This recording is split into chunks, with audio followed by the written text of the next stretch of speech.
define who I am. I defied the rules of my father. I defied the rules and norms of my culture.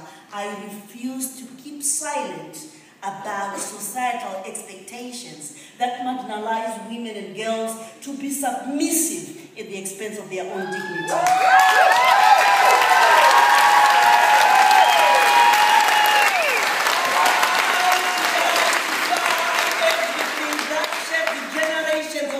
Before me. Why did I defy everything that shaped my great-grandmother, my grandmother, my mother, who were also forced in marriage? Why did I defy that? Just because I had a dream for an education. I had hunger for an education. Ladies and gentlemen, there are two kinds of hunger in life. There is the little hunger,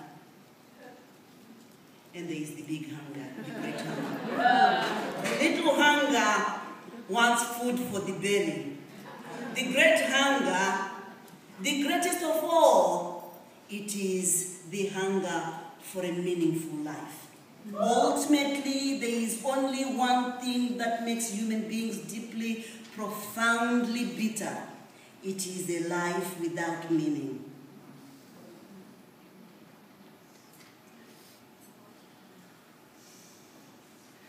I buried my dreams. My mother realized that in this house, in this family,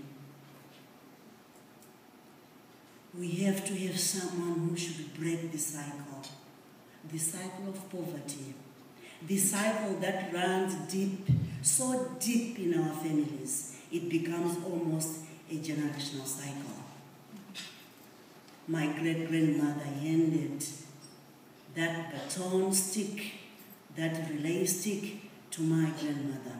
My grandmother handed it to my mother. And my mother, she handed it to me. But she said, the buck stops there. And sure it did. I remember the very day that I graduated with my PhD. I felt like a lawyer who had just rested her case to the world. I remember the closing line reading as, yes, I am an unstoppable woman. Yes, it is achievable if we only give opportunities to those that are marginalized. Yes, they can achieve their own dreams. And thank you very much, Cynthia. Thank you very much for these wonderful people for what you are doing. Not only are you providing education, not only are you providing health care, not only all these things that we are talking about, but there is one thing that you are doing to those poor girls as I watch them. Today, the world, we have 34 million people that are living with HIV and AIDS. 23 million of that number is in sub-Saharan Africa. 60% is amongst women.